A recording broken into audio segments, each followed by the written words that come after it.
Morning students. Last class में हमने देखा था डिस्प्लेसमेंट और उससे पहले डिस्टेंस। तो एक बार जल्दी से रिवाइज कर लेते हैं। डिस्टेंस तो होता है total length of path travel. Total length of path travel कि भाई कितना जो पाथ चला है उसकी लेंथ क्या है, इसकी यूनिट क्या होती है, इसकी ऐसा यूनिट होती है मीटर। डिस्प्लेसमेंट क्या होता है? डिस्प्लेसमेंट होता है shortest distance between initial position and final position. शुरुआत की पोजीशन और फाइनल पोजीशन में जो शॉर्टेस्ट डिस्टेंस है वो होती है डिस्प्लेसमेंट। इसकी यूनिट क्या होती है? मीटर। एक और खास बात क्या होती है कि डिस्प्लेसमेंट हमेशा छोटी रह सकती है, या फिर अगर हम डिस्टेंस की बात करें तो डिस्टेंस हमेशा बड़ा होगा या ज़्यादा से ज़्यादा इक्वल होगा डिस्प्लेसमेंट के। यहाँ तक हमने पढ़ लिया था। अब आज हम एनसीईआरटी के जो क्वेश्चन है डिस्टेंस और डिस्प्लेसमेंट वाले वो करते हैं, ठीक है।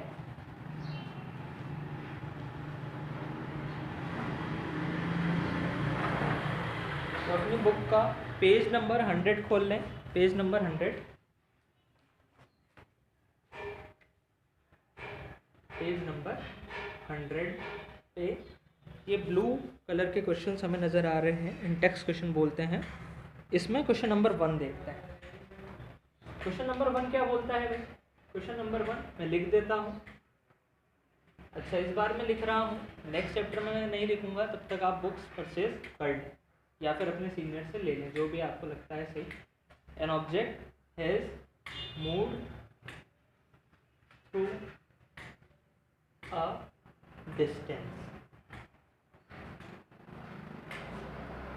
can it have zero displacement? Can it have zero displacement?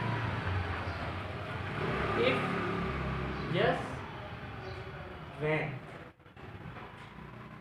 एक ऑब्जेक्ट है जिसने कुछ ना कुछ डिस्टेंस चला, एक ऑब्जेक्ट है जिसने कुछ ना कुछ डिस्टेंस चला, तो क्या ऐसा पॉसिबल है कि डिस्प्लेसमेंट उसका जीरो हो? डिस्टेंस चला है पर डिस्प्लेसमेंट जीरो हो। अगर ऐसा पॉसिबल है तो कब होगा ऐसा? अगर ऐसा पॉसिबल है तो कब होगा? एक बॉडी ने डिस्टेंस चला पर डिस्प्लेसमेंट जीरो, कब होता है ऐसा? ऐसा हो सकता है? बिल्कुल हो सकता है। ऐसा कब होगा? जब बॉडी जहाँ से शुरू हुई थी वहीं पे वापस आ जाए। 4 मीटर गई और 4 मीटर वापस आ गई, तो डिस्टेंस कितना हुआ? 8 मीटर। और डिस्प्लेसमेंट कितना हुआ? डिस्प्लेसमेंट हुआ जीरो, क्योंकि इनिशियल पोजीशन भी यही और फाइनल भी यही। समझ में आई बात? तो हम लिखेंगे यस इट इज पॉसिबल कि डिस्टेंस कुछ ना कुछ हो, डिस्प्लेसमेंट जीरो हो जाए। कब होगा? During a round trip. Round trip का मतलब क्या है कि घूम घाम के वापस घर पे आ गए। तो इनिशियल पोजीशन भी यही, फाइनल भी यही। समझ में आई बात? Yes it is possible during a round trip. Doubt? ये एग्जाम्पल हो जाएगा, ठीक है। समझ में आया? चलो आगे बढ़ते हैं। नेक्स्ट क्वेश्चन बहुत अच्छा है, इसे मैं तुम्हें एक्सप्लेन करता हूँ, ठीक है। क्वेश्चन क्या है? A farmer moves along the boundary of a square field.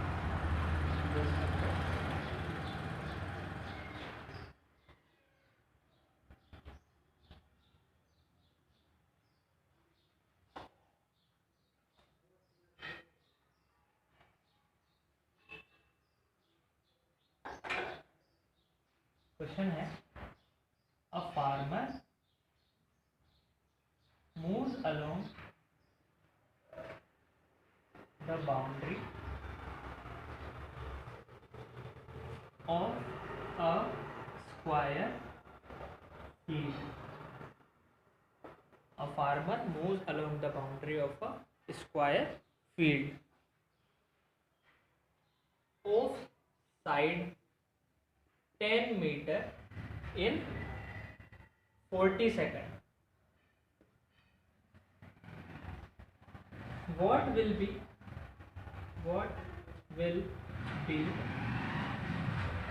displacement of the farmer after 2 minutes 20 seconds? What will be displacement of the farmer after 2 minutes and 20 seconds? ठीक है, देखो क्वेश्चन समझते हैं. अ farmer moves along the boundary of a square field. Field मतलब खेत, square मतलब square shape का खेत है. एक स्क्वायर शेप का खेत मैंने बना लिया. फार्मर को यहाँ खड़ा कर देते हैं. ये उसकी इनिशियल पोजीशन है जिसकी साइड, स्क्वायर की साइड कितनी है भाई 10 मीटर, यानी कि इस स्क्वायर की साइड ये हो गई 10 मीटर. स्क्वायर की चारों साइड इक्वल होती है, तो ये भी हो गया 10 मीटर, ये भी हो गया 10, ये भी हो गया 10 मीटर. ठीक है. कुछ in 40 second a farmer moves along the boundary of a square field of side 10 metre in 40 second, यानी कि इस स्क्वायर की पूरी बाउंड्री को वो पूरा कर लेता है, पूरा चक्कर लगा देता है. 1 राउंड वो कंप्लीट कर लेता है 40 सेकंड्स में. 1 राउंड कंप्लीट कर लेता है 40 सेकंड में. तो बताओ उसका डिस्प्लेसमेंट क्या होगा 2 मिनट्स 20 सेकंड के बाद. बताओ उसका डिस्प्लेसमेंट क्या होगा 2 मिनट्स 20 सेकंड के बाद. ठीक है ना. तो चलो एक तरीका तो इसका ये है कि हम ये निकाल लेते हैं 2 मिनट 20 सेकंड में टोटल कितने सेकंड्स हैं. तो देखो 2 मिनट का मतलब है 2 इंटू 60. 1 मिनट में कितने सेकंड होते हैं 60, तो 2 मिनट में कितने हो जाएंगे 2 इंटू 60. ठीक है. तो ये कितना हो जाएगा भाई 120 सेकंड.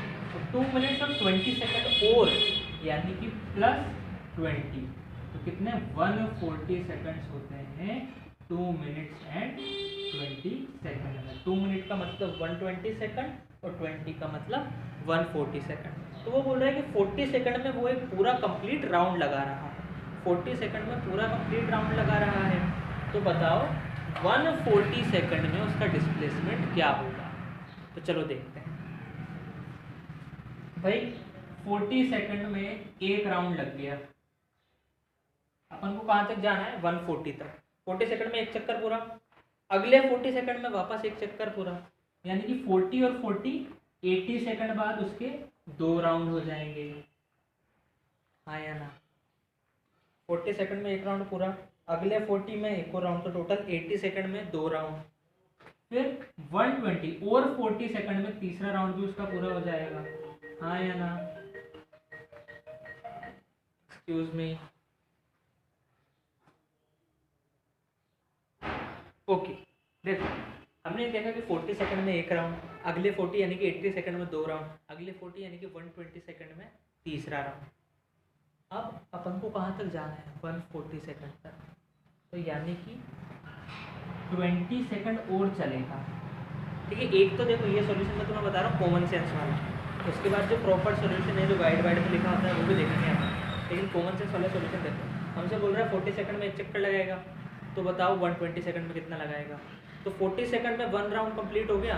देन नेक्स्ट 40 में 2 राउंड्स. Just a minute.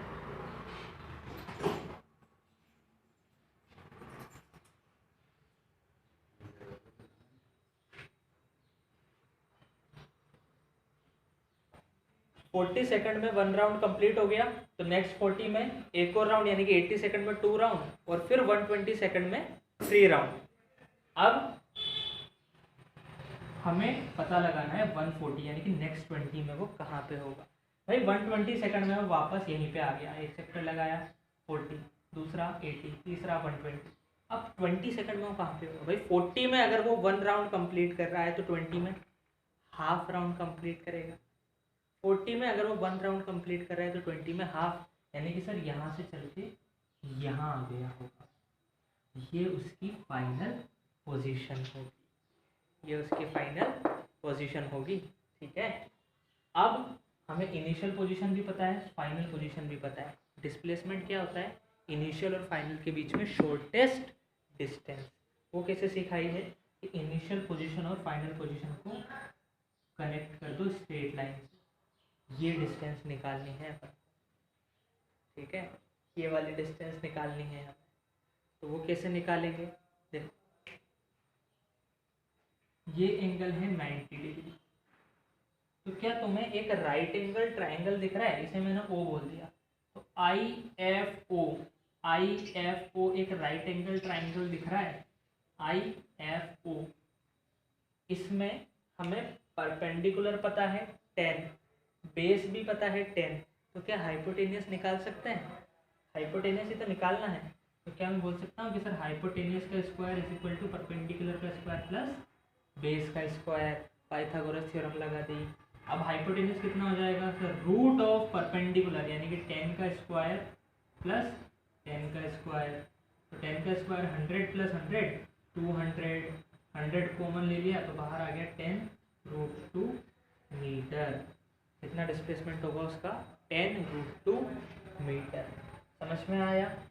जब भी हमें इस तरह का क्वेश्चन होता है, पाइथागोरस या डायगोनल निकालनी होती है, तो पाइथागोरस थ्योरम लगाओ और निकाल दो। समझ में आया, नोट कर लेंगे।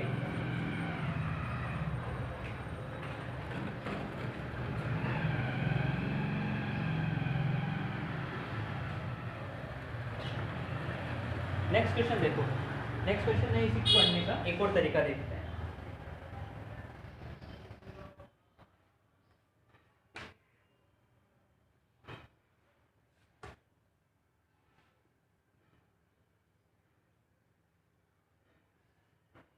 हमसे पूछ रहा है कि 40 सेकंड में वो 1 राउंड लगाता है, हमें पता लगाना है कि 140 सेकंड में वो कितने राउंड लगाएगा। मेरा सवाल, अगर 20 रुपीज़ की 1 किलो लेडी फिंगर आती है, तो बताओ 40 की कितनी आएगी, कितनी आएगी। अगर 20 रुपीज़ की 1 kg लेडी फिंगर आती है, 20 रुपीज़ की 1 kg भिंडी आती है, तो 40 रुपीज़ की कितनी आएगी, 2 आएगी। कैसे निकाला सर, 20 रुपीज़ की 1 kg अगर लेडी फिंगर आती है, तो 40 रुपीज़ की कितनी आएगी, 2 kg आएगी। क्या किया हमने, 40 को 20 से डिवाइड कर दिया, 40 को 20 से डिवाइड, सेम चीज़ कि भाई 40 सेकंड में अगर 1 राउंड लग रहा है, 140 में कितना लगेगा, तो वो किसके बराबर होगा सर, 140 को 40 से डिवाइड कर दो। 140 को 40 से डिवाइड कर देंगे, क्या हो जाएगा, 0 से 0 कैंसिल, 7/2। 7/2 का मतलब क्या है, सॉल्व करेंगे तो कितना आएगा सर, 2 डिवाइड बाय 7, 2 3 सा 6, 1.025 सा 10, तो कितना आ जाएगा 3.5, यानी कि कितने राउंड लगाएगा वो, 3.5 राउंड लगाएगा। 3.5 मतलब 3.5 राउंड, यानी कि 3 राउंड तो कंप्लीट और उसके बाद हाफ राउंड, तो हाफ राउंड लगा के कहाँ पहुँच जाएगा, उसकी फाइनल पोजीशन क्या हो जाएगी, ये हो जाएगी। तो एक तरीका तो वो टाइम वाला था, वहाँ से तुम पता लगा सकते थे, एक तरीका ये है, जो भी तुम्हें अच्छा लगे उससे करो। उसके बाद हमें फाइनल पोजीशन पता लग गई, अब ये डिस्टेंस निकालनी है, उसका तरीका तो ये ही रहेगा। समझ में आया, नोट कर लेंगे।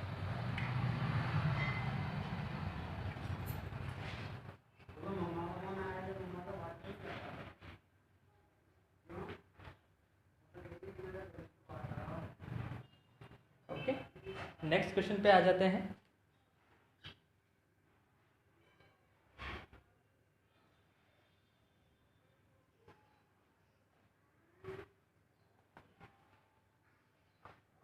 क्वेश्चन है, which of the following is true for displacement, इनमें से क्या बात डिस्प्लेसमेंट के लिए सही है। पहली बात, it can not be zero, displacement zero नहीं हो सकता। डिस्प्लेसमेंट तो जीरो हो सकता है, कब होगा, जब इनिशियल पोजीशन और फाइनल पोजीशन सेम हो जाए, तो ये बात तो फॉल्स हो गई। नेक्स्ट क्वेश्चन है, इट्स मैग्नीट्यूड, मतलब उसकी वैल्यू, मैग्नीट्यूड मतलब डिस्प्लेसमेंट की value, is greater than distance, displacement का मैग्नीट्यूड, डिस्प्लेसमेंट की वैल्यू डिस्टेंस से ज़्यादा होती है। डिस्प्लेसमेंट की डिस्टेंस से ज़्यादा हो सकती है क्या? नहीं हो सकती। डिस्प्लेसमेंट हमेशा छोटा रहता है डिस्टेंस, ठीक है, ये इक्वल रह सकता है। ये स्टेटमेंट भी फॉल्स। समझ में आया? अब अपन पीछे देख लेते हैं एक्सरसाइज में हमारे लायक कोई सवाल है क्या अभी?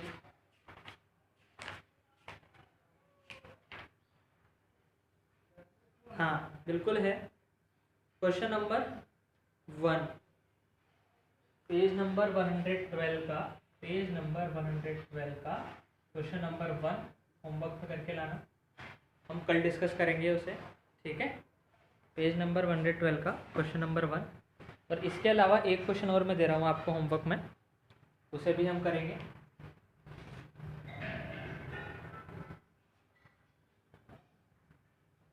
क्वेश्चन है कि वापस से अपना बॉय रामलाल यहाँ खड़ा है ए पोजीशन पे, ठीक है। अब ए पोजीशन पे खड़ा है, तो यहाँ से इस तरफ जाता है 4 मीटर और यहाँ से वो नीचे जाता है 3 मीटर। अब वो यहाँ पे आ गया बी पे, तो same question, calculate distance and displacement travelled bye Ram. इसका आंसर कमेंट करना, देखते हैं किसका सही होता है। बढ़िया क्वेश्चन है और इसके आंसर की हिंट आज जो बढ़ाया है उसमें छुपी हुई। चलो देखते हैं कितने बच्चे कर पाते हैं। Okay, good bye.